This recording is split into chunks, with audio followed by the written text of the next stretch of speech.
I have a question for British gamers. What is the question? Do British gamers do crappy American accents for their D&D characters?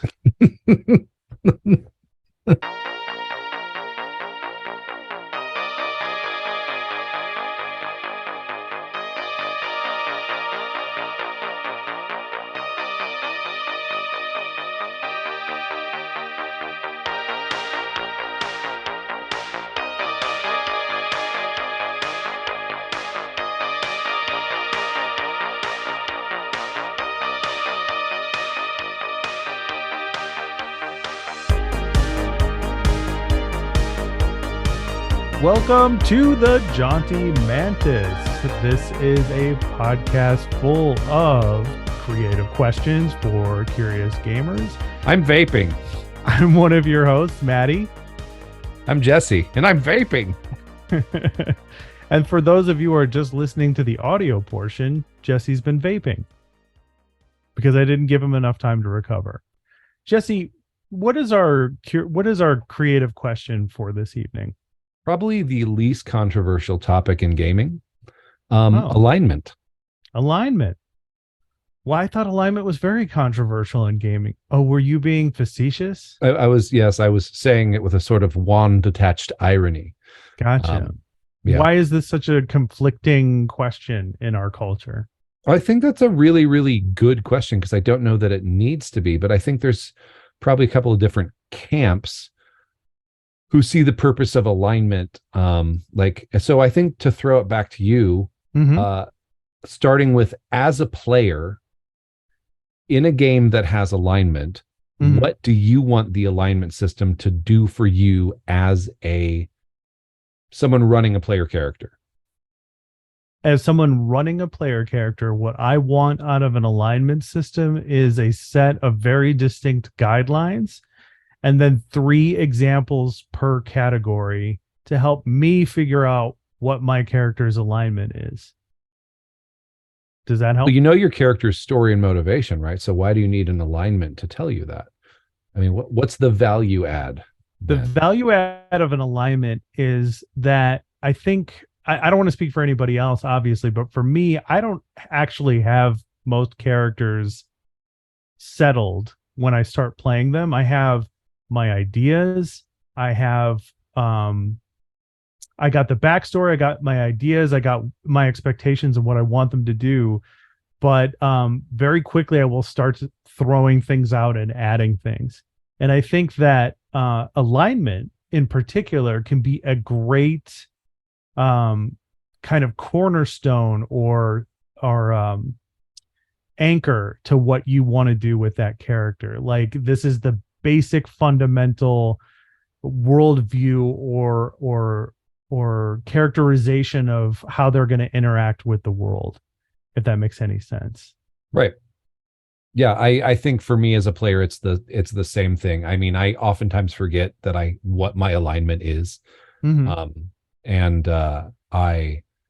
I will be, when I'm getting ready for a game, I'll look at my alignment, what I wrote down on the character sheet, and be like, oh shit, I've been doing this wrong. But like having that sort of, to me as a player, I want it as a sort of general shorthand moral framework that'll help me respond in kind to situations where I don't just want to do what Jesse would do. You know, having that sort of moral arc. Right. I really like the newest editions of D&D. I really like what they did with some of the neutral alignments. Like what? Because I think that makes it like my character doesn't really care about good or evil. They just care about like what their goal is. So then you got to have that goal, you know? So what we're saying is the neutral alignment's been fleshed out better in the more recent editions of Dungeons and Dragons. Is that what you're saying? I feel like it makes more sense as a thing real people would do. But that's a thing I think we'll get into later when we dive deeper. So, other hand, what do you want alignment to do as someone running a game? As someone running a game, I want alignment to be a structure that the person can fall back on as there's that weird moment where you can tell someone is sliding into the murder hobo mode, and I want that alignment to be that like hand gripping them by the collar, dragging them back to their character, you know.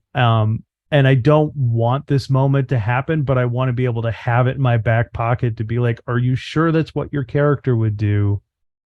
You know, it says here you're this, or you describe to me this. And I think alignment only works if there's a full buy-in around the table.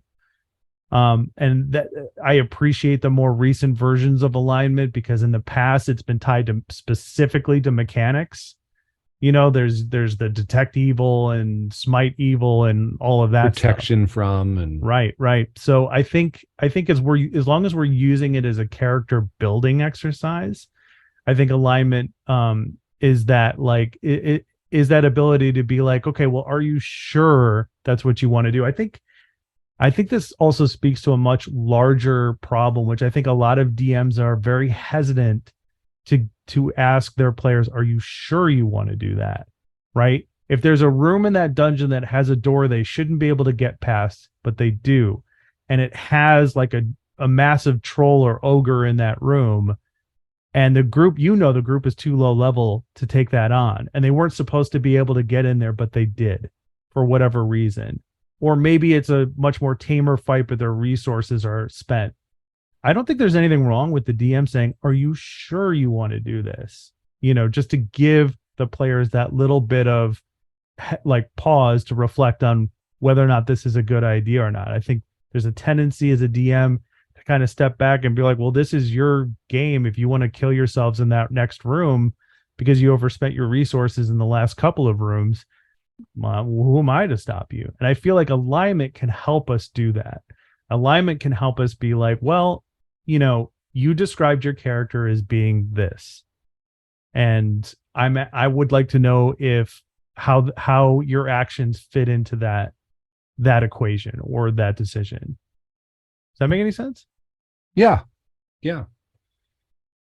I feel like, yeah, I'd say similarly, I'd want that to be the thing that they set for themselves. Like I never really want to be, as a GM, the hand that yanks them back. But I don't know, for like player agency, like I feel like, so this is, I've been obsessed with the OSR lately, and a lot of it's out of nostalgia, but like obsessed with the idea of things I've seen in play experiences where a fight or a situation should kill the PCs, and because of the pressure, they come up with an interesting way to challenge it that gets resolved through a ruling rather than a rule.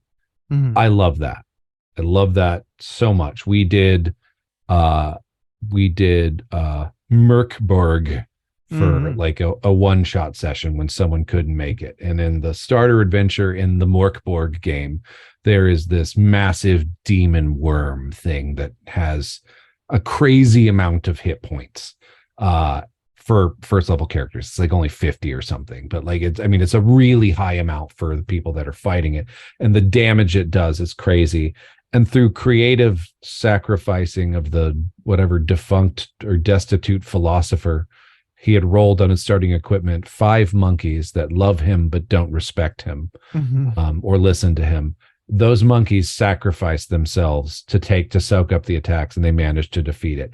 And by the book, by the challenge, that should never have happened. Now, this is not about alignment, but I like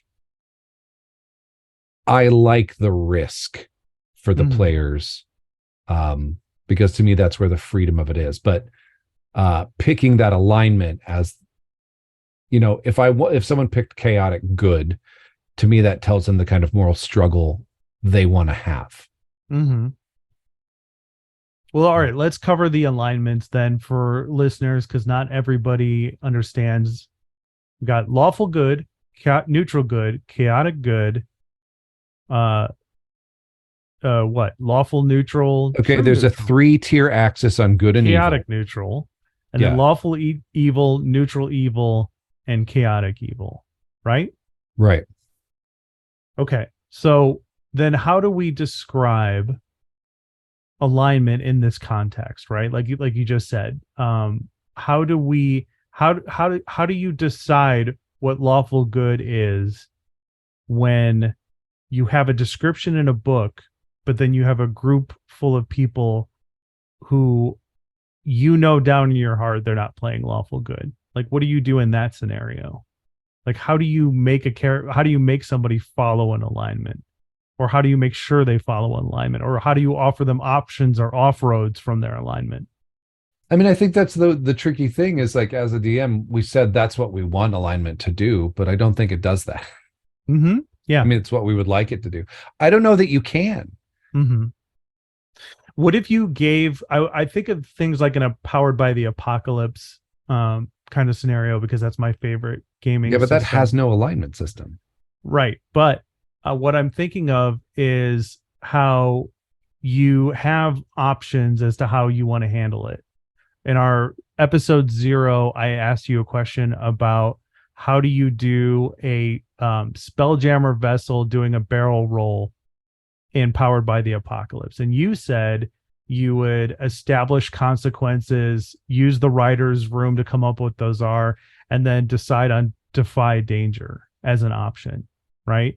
Yeah. In Powered by the Apocalypse games, you have different avenues to decide what kind of rolls you're going to make, correct?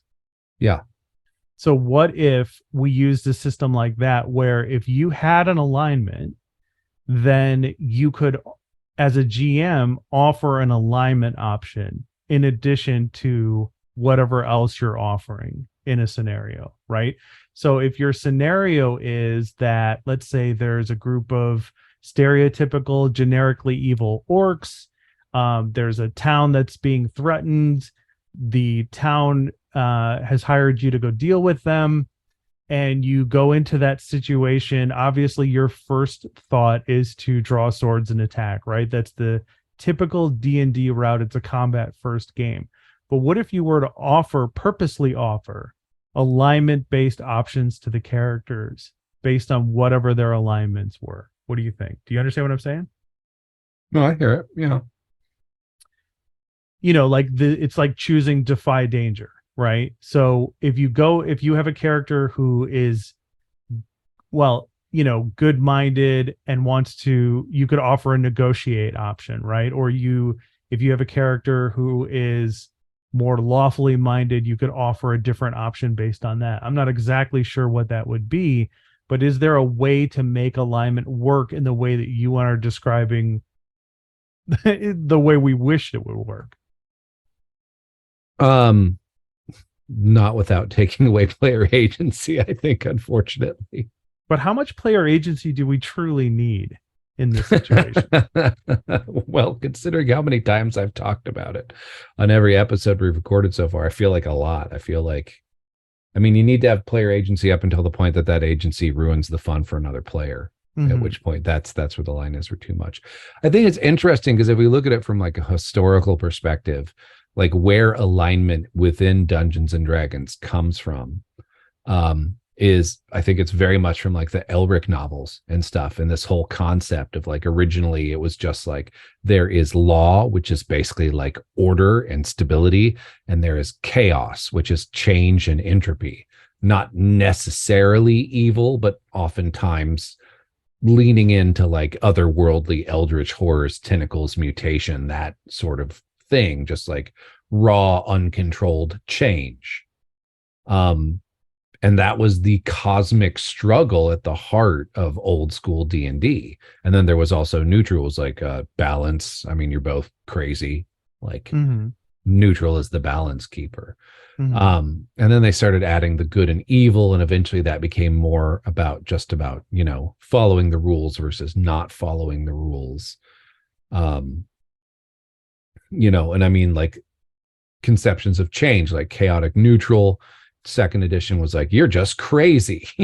Like, mm-hmm. You're the wild card. That's the alignment that I shout out to another podcast I've been listening to, the Glitter Boys, spelled BOIS, which is a Palladium fan RPG. I heard them say on an episode I was listening to, chaotic neutral is the alignment you pick when your GM says no evil alignments. Mm-hmm. And I think that was very much the case. And now it's more like chaotic neutral is just like, I'm interested in pursuing my own goals, regardless of, this struggle between good and evil. And I'm not going to let anyone tell me what to do or follow these rules because they're stupid.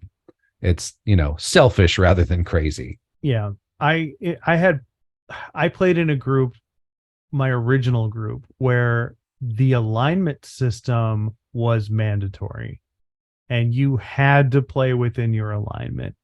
And you started with second edition, right? Yes. Yeah, there were legit penalties for going off your alignment, Yes. like in second edition. Yes. And I think the original reason, I could be wrong about this, but I haven't talked to those people in like 20 years or so. But like, I think the original reason for this is coming out of the like satanic panic era where Dungeons and Dragons was, a signaling device to people who didn't know anything about it, that your kids were committing evil and doing something terrible, right? And I think what the magic behind this group was, they figured out a way to convince parents that this was totally fine activity. And I think the emphasis on the alignment system had a lot to do with that. So, for instance, if you played a cleric in this game, your God was Jesus Christ. Your God was God and Jesus Christ. You were a cleric of the Christian, religion. And I think that was none of them were like Bible thumpers. I think that was a safeguard they put into the system so that they could show that this was not a satanic evil game being played by miscreant teenagers. You know what I mean? And so I think the alignment system was a default, safeguard in the same way. And there was very strict rules about how you couldn't play evil characters. You had to necessarily play good, and or you could play chaotic neutral. But guess what? Almost everybody played chaotic neutral. Why?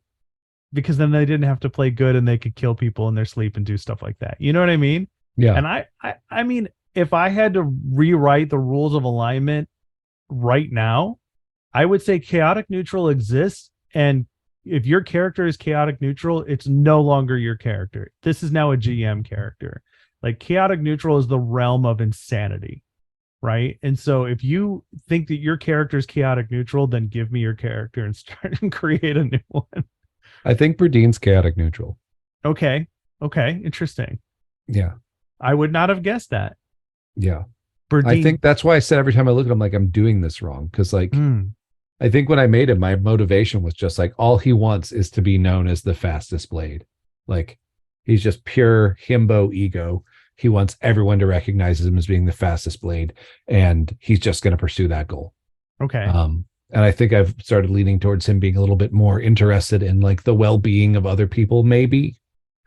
I mean, there's been moments where you've played him where he's been like the voice of reason in some circumstances. I don't want to go too deep in the weeds here in our game, but I think there's some good in him. So chaotic neutral doesn't exactly fit how I view that character. Yeah, I think I'm bad at playing my alignment. So I would have thought I would have thought Berdine was neutral good, and maybe I don't understand neutral good correctly, but I was trying to describe D&D alignments and how they work a couple of days ago to somebody who doesn't play Dungeons and Dragons or any role-playing game for that matter. And I was saying, look, neutral good is like believing that like we all fundamentally understand what good is, and law and chaos are irrelevant. It's like, just be a good person and do the right thing, like, and that was a very difficult concept for the person I was describing this to kind of wrap their head around, because I had also prefaced what lawful good and chaotic good was. So I always looked at Berdine as being neutral good, where it's like he's doing good for the sake of doing good. Like, he knows what good is, and when it comes up, he makes the good and right decision. He's doing good because it's important to him. Right. Yeah, I think that's how I've been playing. Yeah, right there.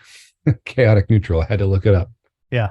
Yeah. I think I'm having a really hard time being that selfish. Like,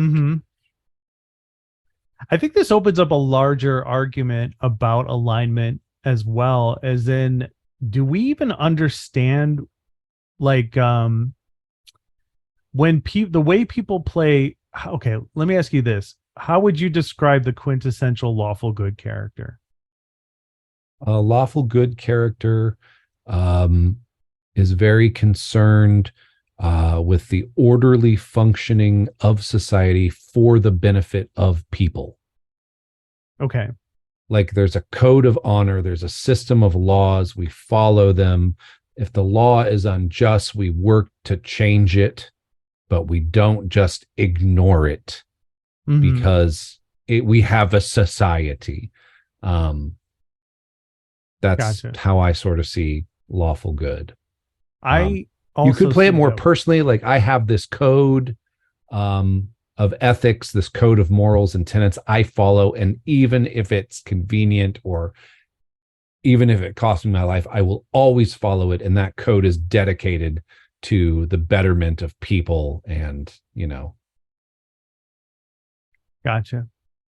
I would tend to agree with you in the modern sense, but when somebody if somebody were to ask me what the quintessential lawful good character is, it would be the self-righteous paladin whose message to the world is might make right because society.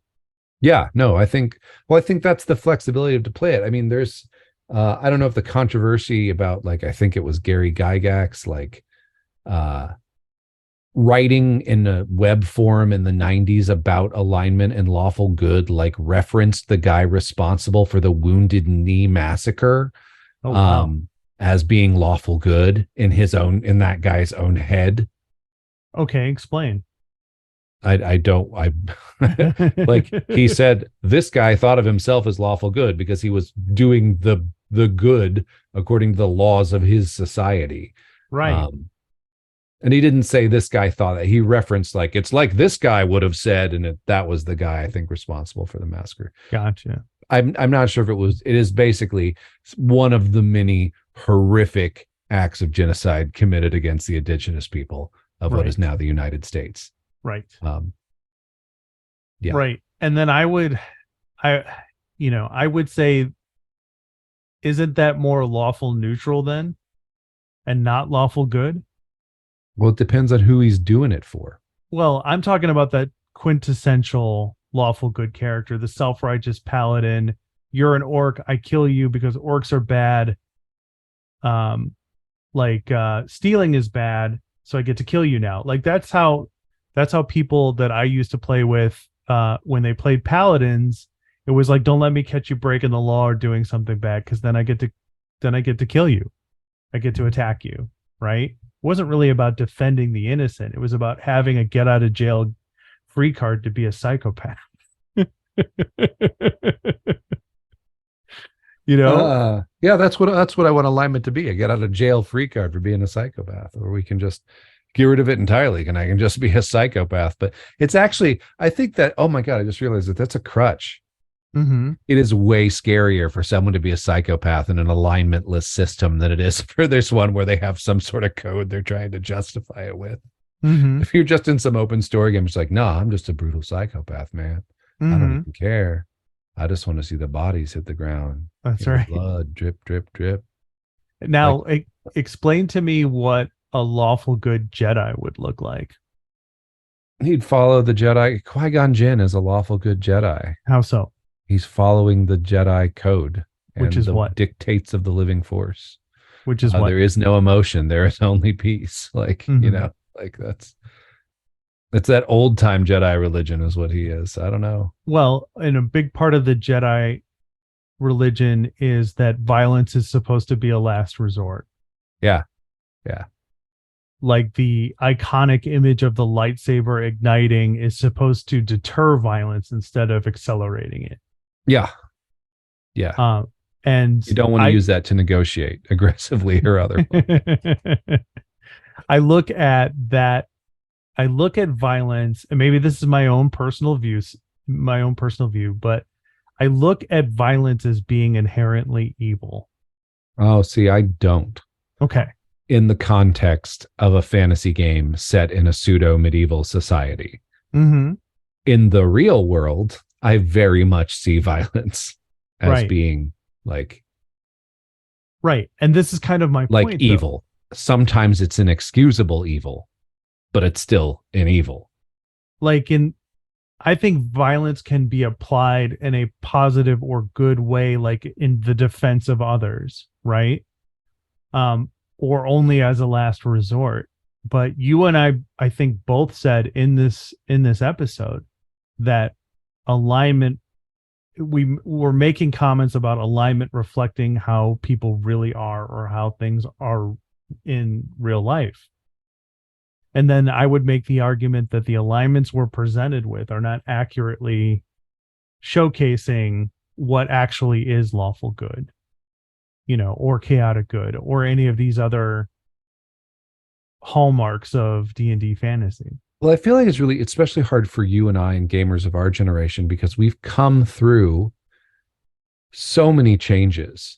And as those changes to what the alignments mean and how they're used in the game happen, we've also matured as human beings. So, but we still have those, like wired into the deep structure of our adolescent brains that like it's my get out of jail free card for killing the sheriff because he insulted me. So yeah, I mean, it's very hard, I think, for us to have an accurate view. As a guide, I think what I want from it as a player is it's a fast yes or no decision tree, I think would be what I want from a player. It's a guide. It's a thing I decide when I start playing to sort of guide the moral bent of how I'm going to play the character. Should we talk about how other systems handle things similar to alignment? Yeah. One of the things too, and I mentioned earlier, is I think you know this. I don't know why, because I know everything that's wrong with it. I have been on a huge Palladium books and riffs kick of late, and the riffs alignment system, because it's copied and pasted. Like Kevin Simbita has a rant in every core book about why neutral alignments do not exist. No one is a bystander. So they have like the sort of good alignments, and it's like a list of 13 or 14 things. You would do this. You would never do this. You would never betray a friend. You would easily betray a friend. But there's like the good alignments, the selfish alignments, and then the evil alignments. And I find those are actually way more instructive to play. Why is that? Character. Because it's just you would never do this, you would do this. All right. So give us an example of some things that would ask you if you would do or would not do. Betray a friend, torture, kill for pleasure, break your word, steal, accept dirty money. They're not the same universally across the board, because it is very much copy and pasted from RPGs that I think were first written in like 81. Right. But I mean, what if I would betray a friend to save his life? I think that actually fits in like one of the, like, I don't know, miscreant, or one of the selfish alignments, or unscrupulous.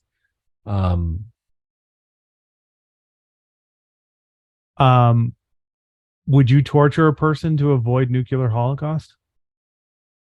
Like me in real life? No. As your character, would somebody's character do that? Like, let's say it's a more modern setting game, and normally your character would never torture anyone, right?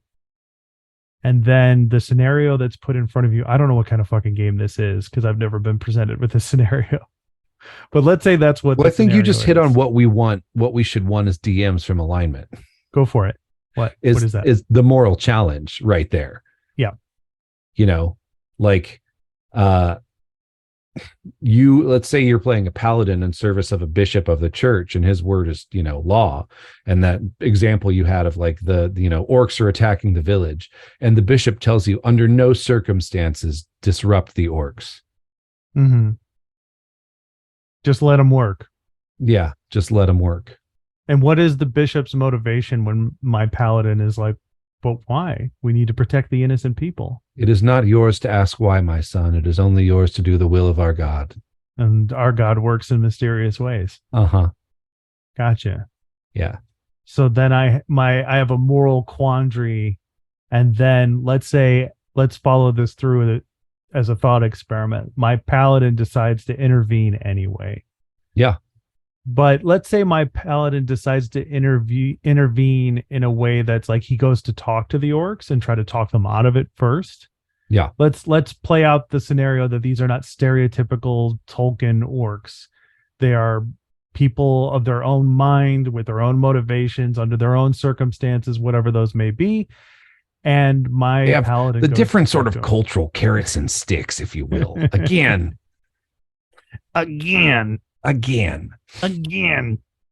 So then I go to intervene and it doesn't work. Yeah. And then I decide to violently stop them. Yeah. Or to violently defend yourself, which is still violating that. Okay. So then what do you do as a GM then in that circumstance? What's the most interesting thing for the story that you think the player's going to have the most fun with that's also engaging to you? Well, that's what I want to know. I mean, it depends on the player. Okay, so walk us through that. How do we figure that out?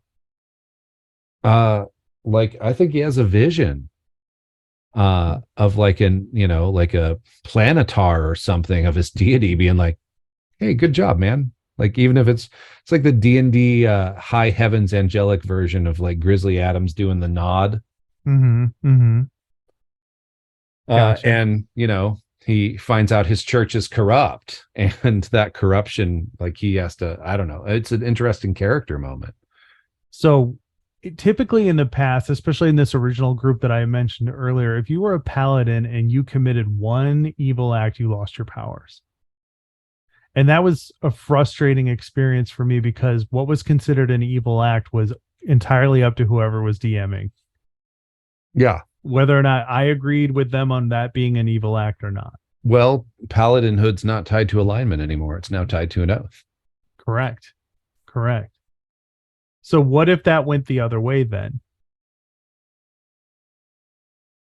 The player character paladin doesn't step in, doesn't do anything. Yep. Hundreds of people die. Yeah, you show them the consequences of that. Mm-hmm. In exquisite detail.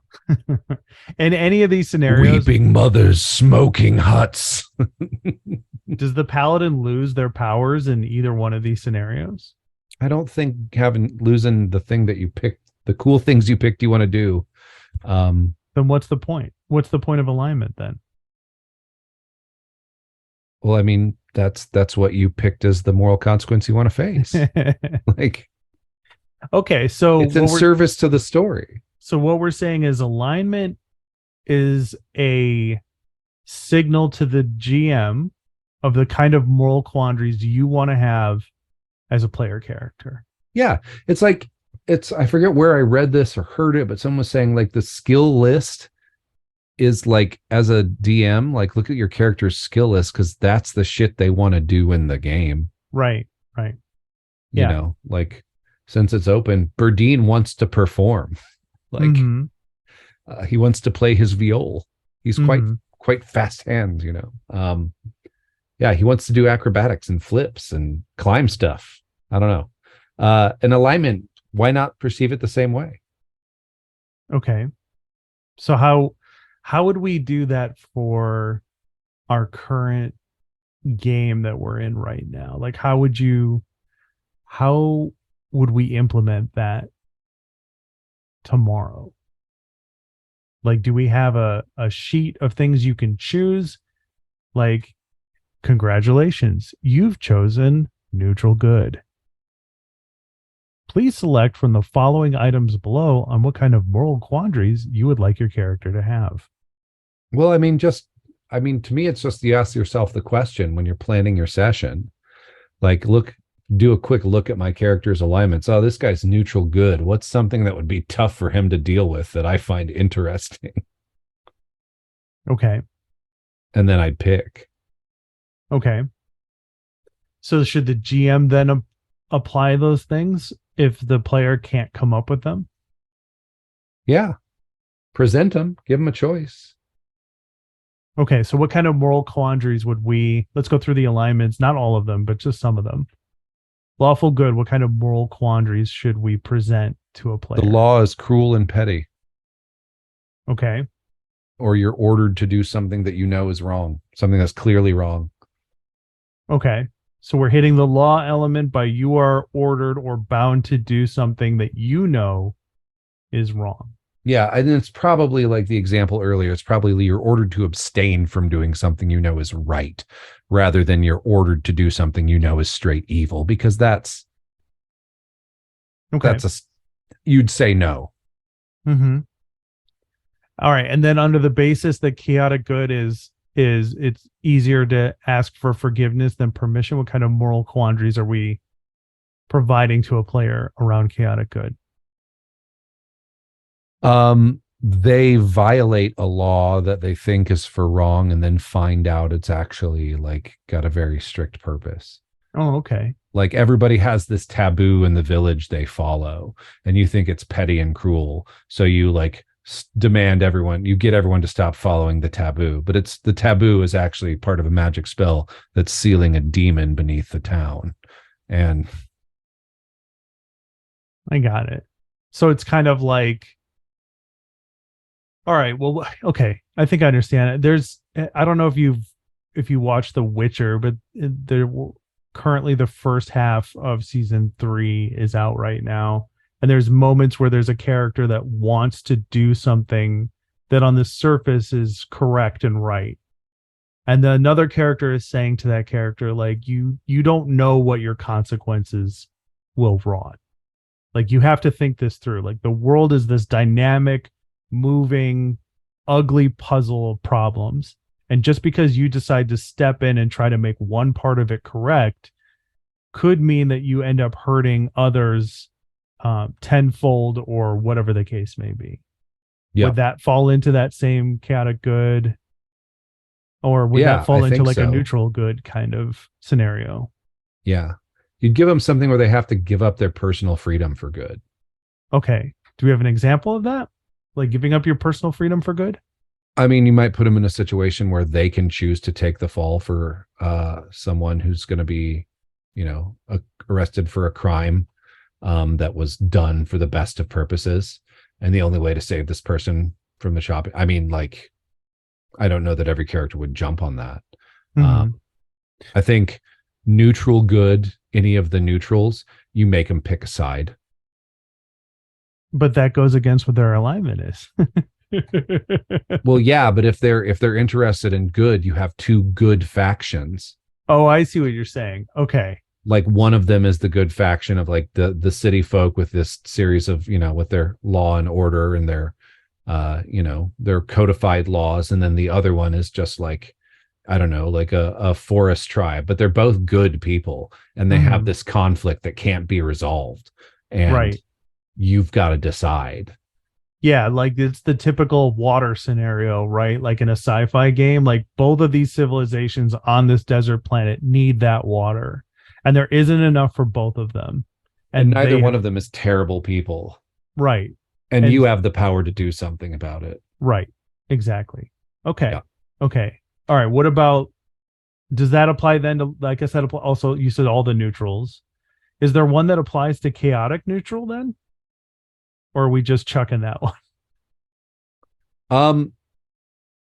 I think chaotic neutral is in the easiest way to get what they want is to follow the rules in this situation. Interesting. Is to give up a little bit of that freedom and be like, I got to play the game. This makes me want to put alignment into a game. I know, right? We had a creative answer. Yeah. Like a curious question. This is, I really like this because I think there's a lot of, not everybody is going to come to the table with a fully fleshed out character who needs to be challenged, right? And you could give them a document or a little book to write in, or say, hey, write some interesting things about yourself or that you want to encounter or some troubles or part of a backstory. But I mean, let's be honest, not everybody will do that, right? So we're kind of just using alignment as like a playbook for creating events in the course of our campaign sessions, right?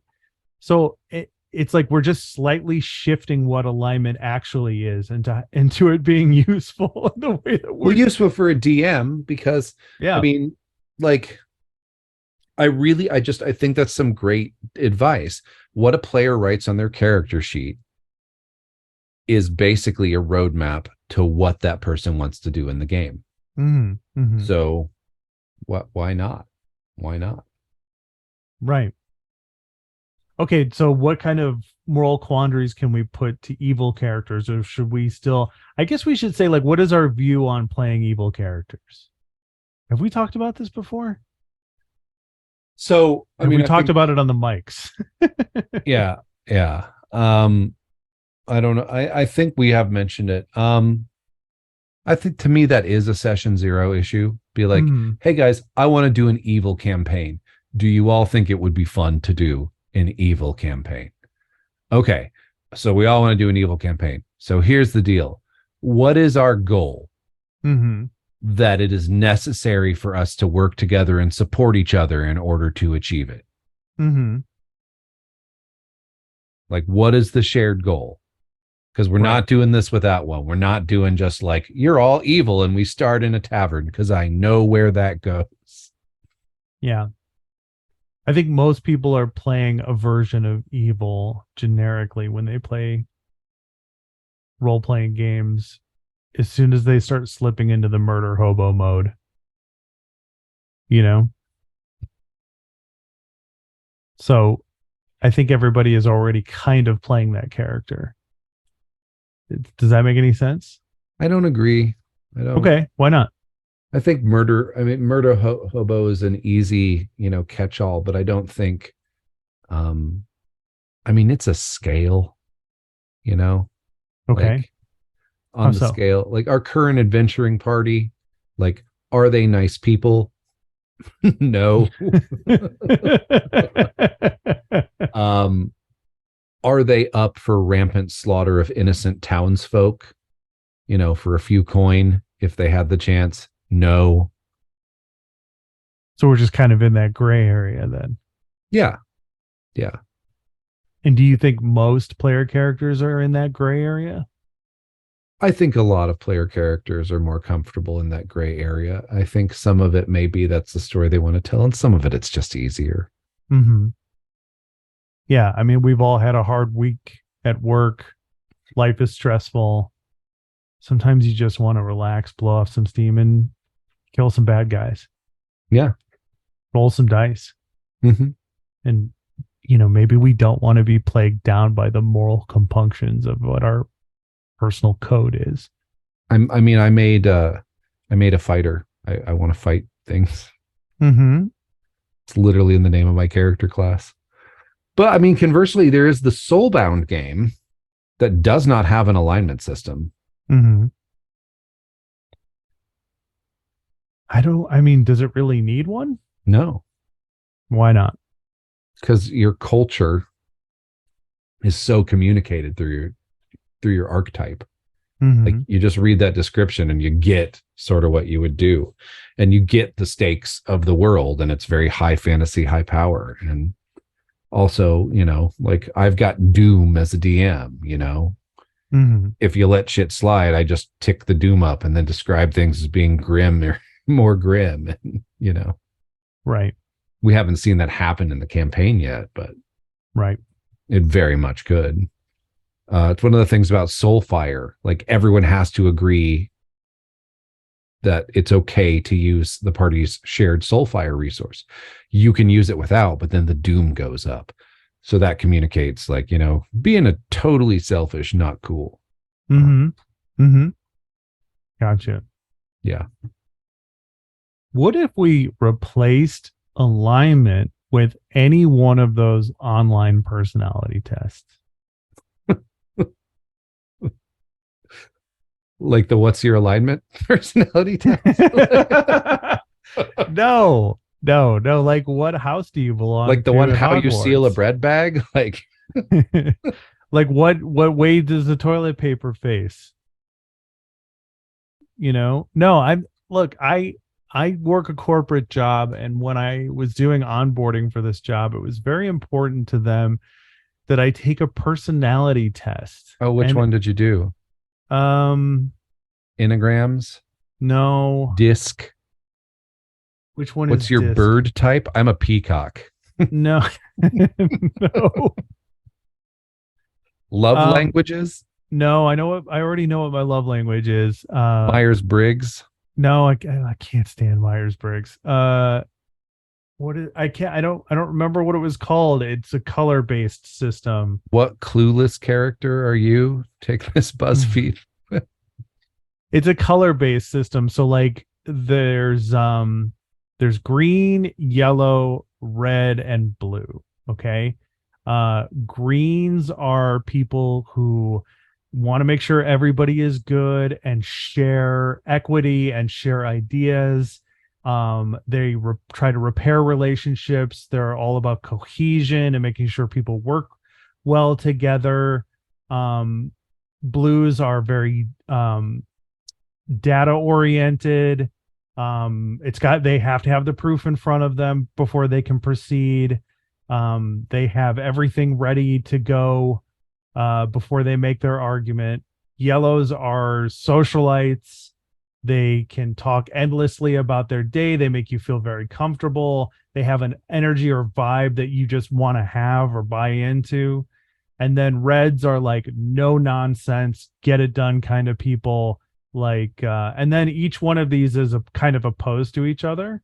Like reds and greens view each other in different ways. Like, um, they tend not to get along very well. Like reds see greens as being all over the place, and greens see reds as being too aggressive or too dynamic and not allowing, what needs to happen. And blues and yellows don't necessarily get along. They rub each other the wrong way. And then depending on how deep you go in this test, there's like fractions, because of course there is, of different types. And then there's different circumstances in which you can pull the lever for the color you need. So for instance, I'm like super green. Like it's very important to me that we understand each other, that you feel like you had your say in a conversation or in a team meeting. I want everyone to be on the same page. I try to repair relationships. I want cohesion and community. But then I also have a yellow portion and a blue portion. So if something's really important at work, I will do the necessary work needed to make sure that it's as airtight as possible. And then for yellow, it's like when I see an opportunity to be social, I grab it eagerly, if that makes any sense. Yeah.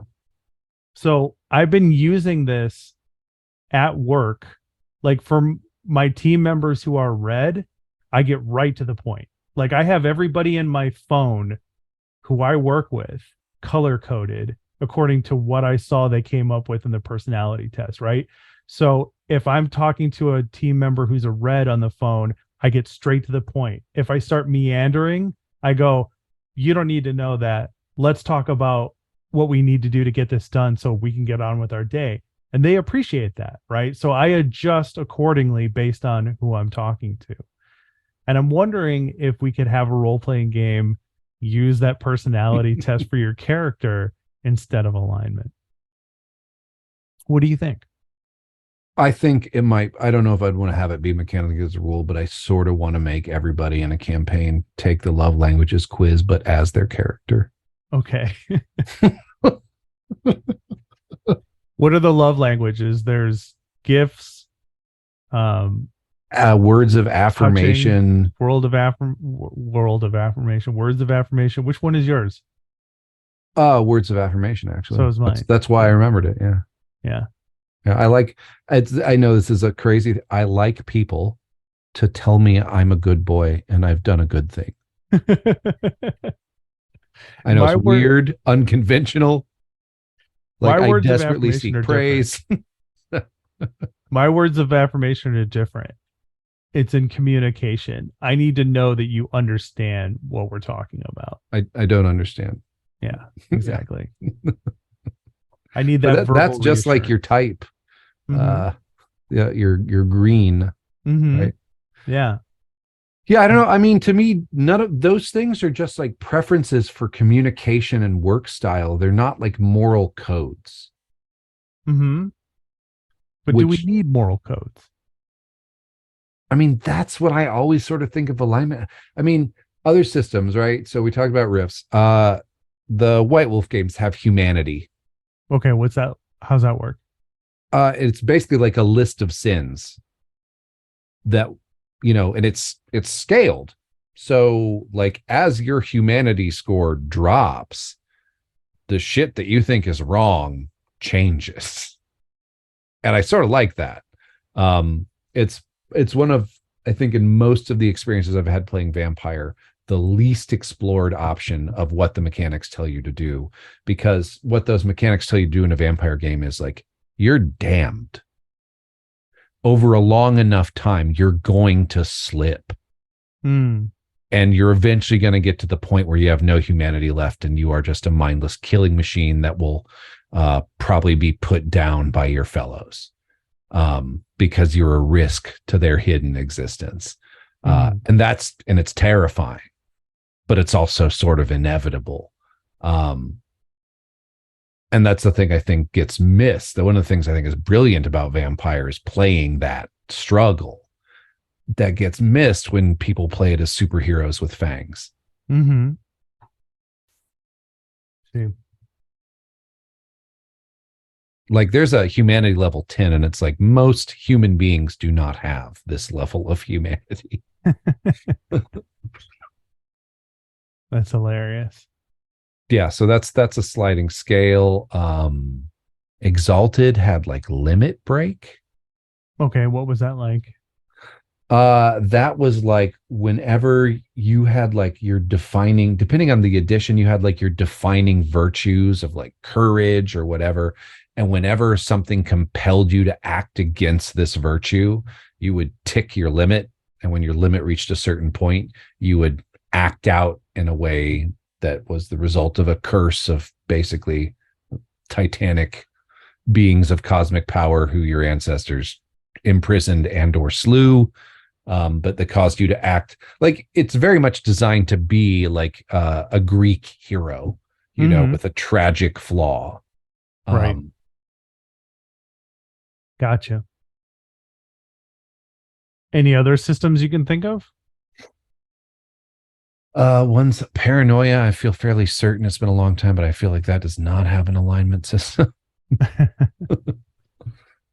Am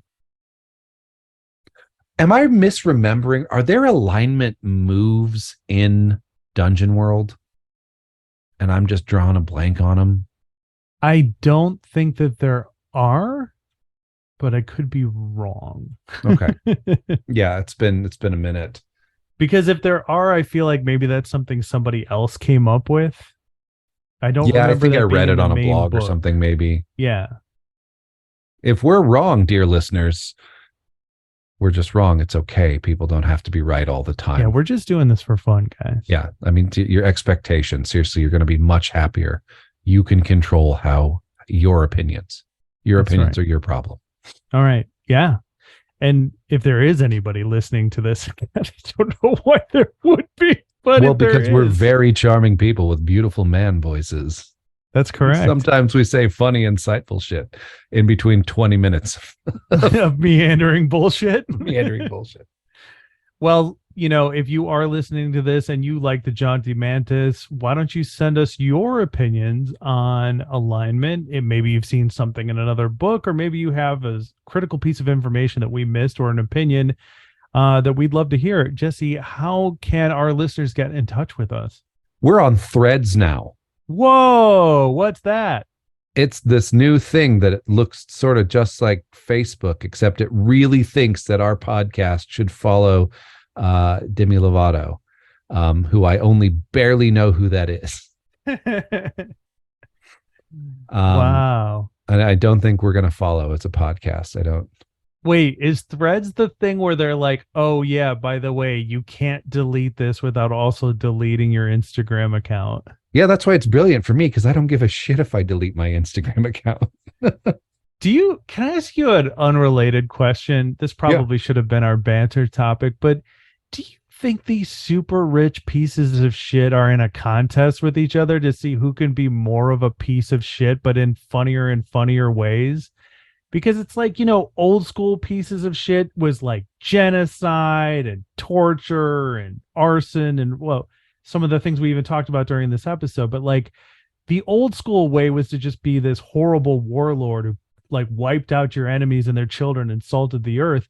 And the modern day version of this is like, do you think these people just do you think like they get together in some secret cabal and Elon Musk is like, oh yeah, Jeff Bezos, you built an obscenely large boat that can't leave the port without the city taking the bridge apart and inconveniencing everyone? I got an idea. I'm going to buy Twitter and I'm going to make it even worse than it is. I think Elon Musk is playing that game against the world. That's what I want to know. Yeah. I don't think the rest of them are willing participants, maybe. So they're, in that case, they're just like everybody else in capitalism. Sure. They're all playing against Elon Musk and they don't want to. They just have a way better starting hand. Okay. All right. Well, then we're on this thing called Threads. At John T. Mantis, spelled correctly. So friend of the show, Rich Rinaldo, in our last recording, pointed out to me after the episode that when I created the John T. Mantis Twitter account at John T. Mantis, I misspelled it. So it's at Juan T. Mantis. Juwanti Mantis. Yes, Juan T. Mantis. Juan T. Mantis. Yes. All right. And where can people find more information about you on the internet, Jesse? I am, I don't know why, on Twitter at JingoSFet and also on Threads now. Oh, wow. Are you also on Blue Sky? I should explain too. Being a jingoist is like the farthest thing from who I am. So I have a delightful irony of referring to myself. It was a lot funnier, more clever in the early aughts than it is probably in 2023, but I've been using it for so long, Okay. Everything's a question. Nothing is black and white. Everything is gray. Do you have a Mastodon instance? Like the band? No. Did the Aqua Teen Hunger Force movie song? Unfortunately, no. Are you on Blue Sky? No. Do you have a Hive account? I do not. Are you on MySpace? Probably I'm still on MySpace, but I don't think that's a great way to get in touch with me. Is your Google Plus account still active? How many people are in your circle? I don't think Google Plus exists anymore. Oh. Remember Friendster? All right. Okay. Let's. I found my Friendster profile with my photo that I think was taken at the Battle of Bull Run battlefield. And I just looked at it and looked at this child staring back at me and just felt so incredibly sad. Oh, wow. So, well, that'll be the topic of our next banter. How episode. do you feel sad when you see your younger self? Although, like Matt over here is like Bilbo Baggins. Oh. Why you haven't aged a day? That's not true. I've aged several days. Anyway, all right. Well, that's going to be this episode of the John T. Mantis. Man, we really tested the limits of our listeners' patience at various points. It's going to be fun to edit, but that's okay because we're just doing this for fun. So, yeah. And while we're doing that on fun, Patreon. If you like the show and would like to support what we do, please look us up on Patreon and gain access to exciting banter topics. Yeah. I mean, we'll do that eventually. That hasn't gone up yet. Okay. But hopefully don't by look the time for us this on Patreon. airs, Do not seek us. we just need to get some things out of the way first. Okay. Yeah. One step at a time here, bud. Okay. All right. Well, this has been the John T. Mantis. I'm Matty. I'm Jesse. And to quote our famous sign off, get out there and play some fucking role playing games. Gotta go play some fucking games or shit. Yeah. All right.